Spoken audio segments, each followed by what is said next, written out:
be me in a twinkling of an eye. Strong men grow old, and old men die. Yes, strong men die. Men who are genius die. Strong men grow weak and die. All men die. Have you really grasped that as a man? I don't mean just played around with it and laughed and told a joke about it.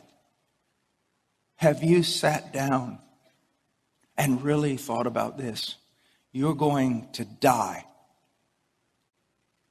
And everything you lived for outside of the will of Christ is going to burn. Everything. You say, well, but I'm not a missionary and I'm not a preacher. If you're in this church, you know better than to use that language. You can be a policeman and be a policeman every moment of your life for the glory of God, and He takes it as service. You can be a doctor. You can be a ditch digger. You can work construction. So don't play that game. It doesn't matter who we are. Missionary in the Congo or construction worker out on the highway. If we know Christ and Christ knows us, there's no longer the division of secular and sacred in our life. Everything is sacred if it's offered to Him. And He takes it as service to Him. One of the most life-changing things that I experienced before I was converted. As a matter of fact, it's one of the things that led to my conversion. My father, I was many times afraid of him. He was big. He was strong. He was good. I wanted to be like him in so many ways. We're running with a roll of wire, putting up a fence for the horses. Put a pole between the wire, one man on one side, one on the other, and you roll it out. And all of a sudden, when we were talking about upcoming basketball season and all kinds of things. And all of a sudden, I looked down and then I heard him scream. I felt the wire drop. I grabbed him. We fell to the ground. He was dead.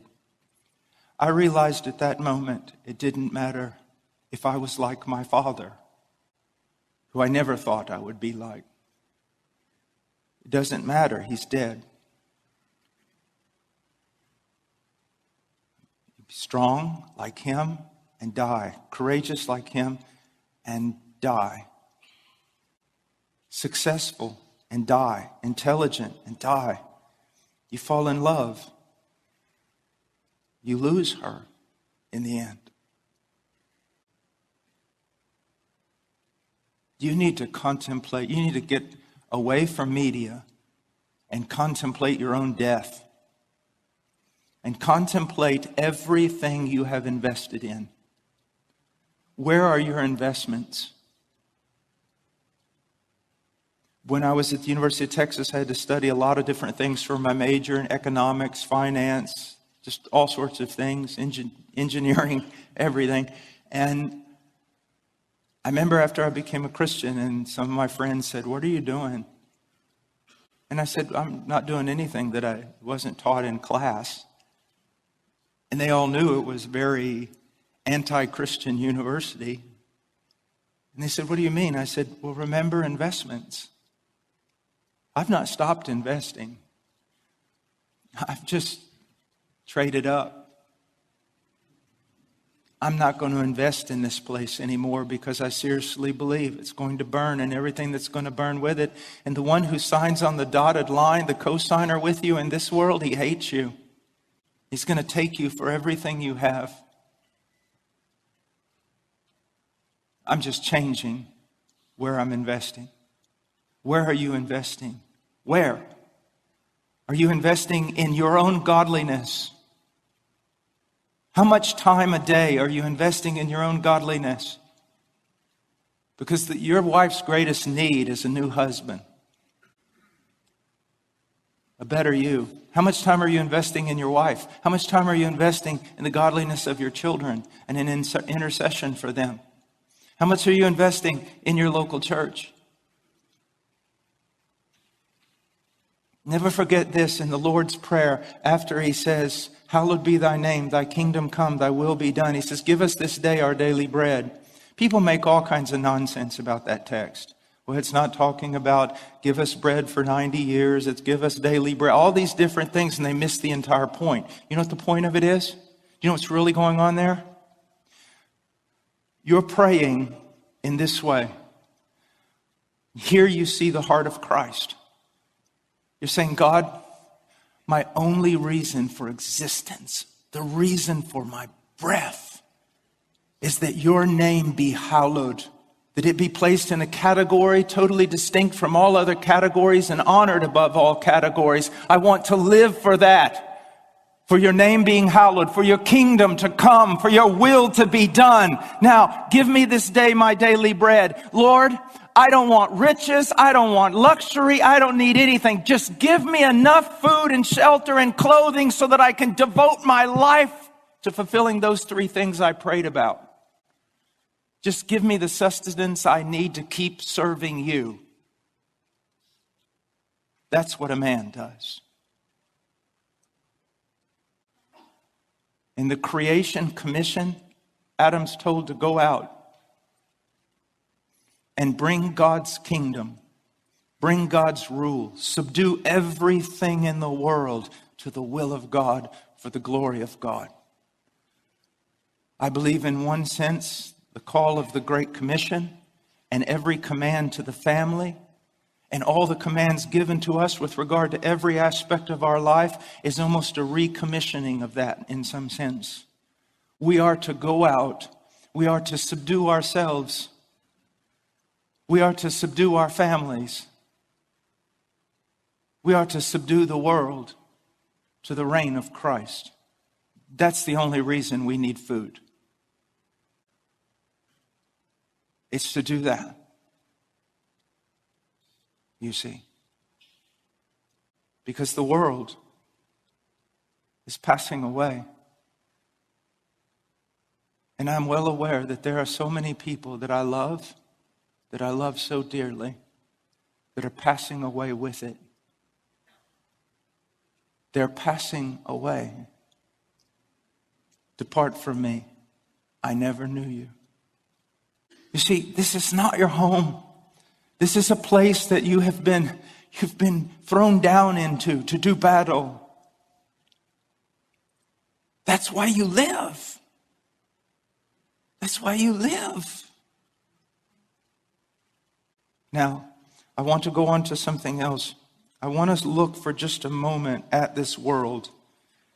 And the first thing I want to do is I want to go to a strange passage over in Isaiah chapter 3.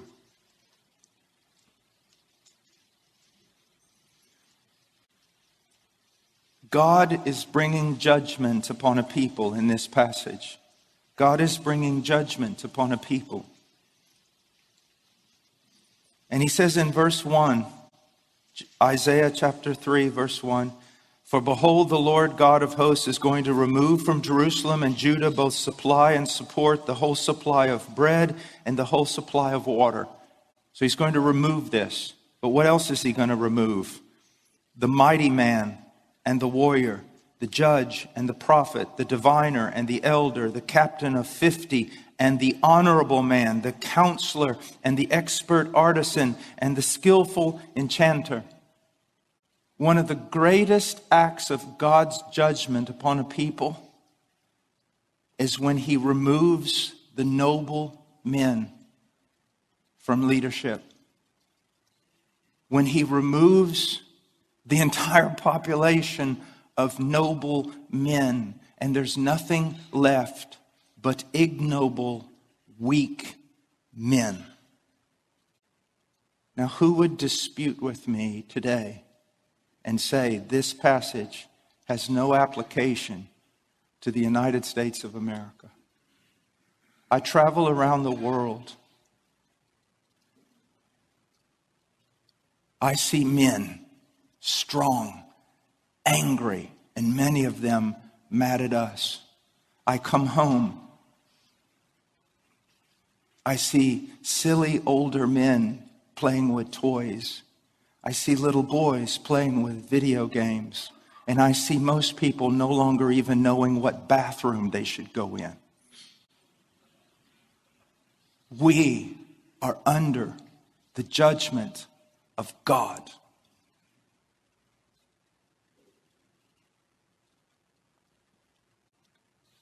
Look at verse 4. And I will make mere lads their princes, and capricious children will rule over them, and the people will be oppressed. Once again, this is our world. I've been amazed for the last 30 years, and especially in sitcoms and things like that. Isn't it amazing that the parents, especially the dad, is always portrayed as, even if he's kind-hearted, he's foolish and really doesn't understand anything about the world. And in the end, the children are the ones that are the counselors. But you know what? Most Christian men saw things like that and couldn't even discern there was a problem. Why? Not in the Word. Not in the Word. Not with men of the Word. And I think both those things are almost equally important. Brothers, the only thing that's going to keep you from this is the Word, the Word, the Word.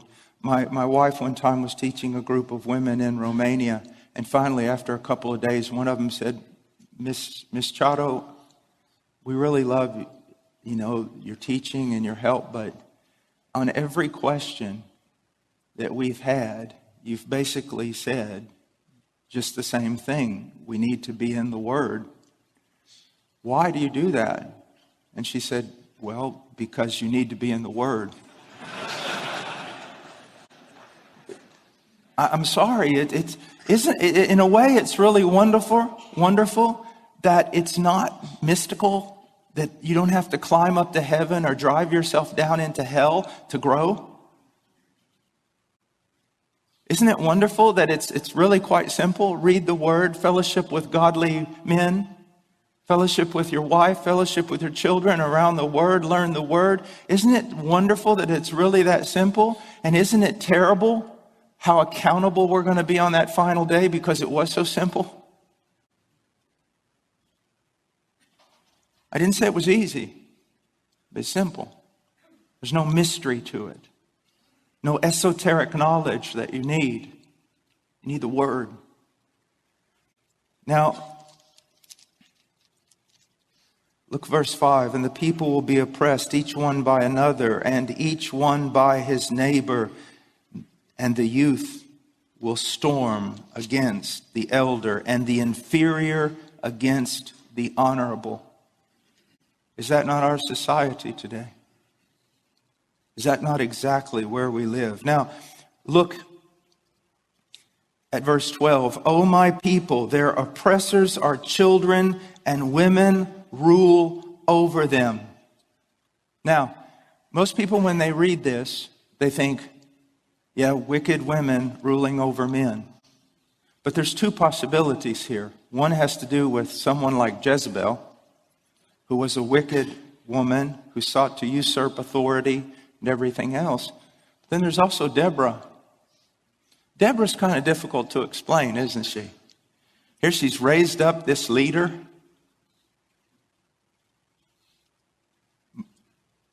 Trying to put everything together in the scriptures, it's my opinion that Deborah was raised up as a rebuke to men.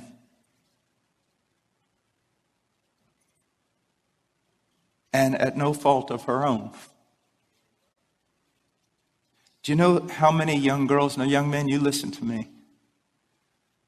I travel all over, even here. Even in my own church, how many young girls between the ages of 25 and 35, godly, smart, intelligent, strong, capable, and they say, are we going to be single all our life? Our only option is to be single all our life, or to entrust our lives to boys our age who, when they get a little bit of extra money, buy cool tennis shoes or another video game. What are we supposed to do? Brothers, the Chinese say there are no bad students, just bad teachers. What kind of legacy did you leave? Some of you were laughing. What kind of legacy have you left? What have you done? I am not going to stand here and curse the darkness and make fun of a younger generation. I'm not going to do it. Because when you look in Israel, a generation was raised up who did not know the Lord. And whose fault was that? The previous generation. Yeah, you guys might not be playing video games, but a lot of you have wasted so much of your time doing the stupidest, silliest things, of which men are beyond that. No, brothers, I'm telling you, it was a great thing for me to learn that my life, that I should go to the casket, poured out. That life is supposed to be difficult. That self-sacrifice hurts. That it's not about me. You say, oh, it's about Christ. Be careful of a theology of glory. It is about Christ. But if it goes no further than that, the words you've said are nothing more than a meme. It's all about my wife. It's all about my children. Then it's all about my church. And then it's all about the elect people of God who have yet to hear the gospel of their salvation. That's what it's all about. That's what it's really all about. I know professional men in this church, and I know professional men in other places around the world that are extremely professional, extremely busy, and they witness to more people in 1 week than I do in 6 months. Through their professions, through their things, they have Bible studies, they encourage.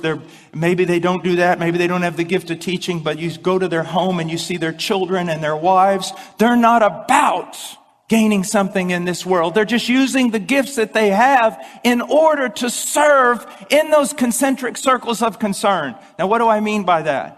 This is the way I've ordered my life. It was based on a book on evangelism that was written about 40 years ago by a very godly man, Concentric Circles of Concern. But I took it and changed it up a little bit. In the middle of that circle is me. You say, well, that doesn't sound very Christian. Well, it is. And what am I saying when I say the middle of that circle is me? The greatest thing I can do for everyone else on this planet is to be a better Paul Washer. And what does that mean? To seek to be more conformed to the image of Christ. If I do not start with me in the Word and renewing my mind, nothing else works. Nothing else works. So first of all, as men, what do we do to combat this? What do we do? First of all, our great goal should be to be conformed to the image of Christ in character. Isn't it amazing that the qualifications for an elder are almost exclusively character? And you say, well, I'm not an elder. I don't have to worry about that. What do you have to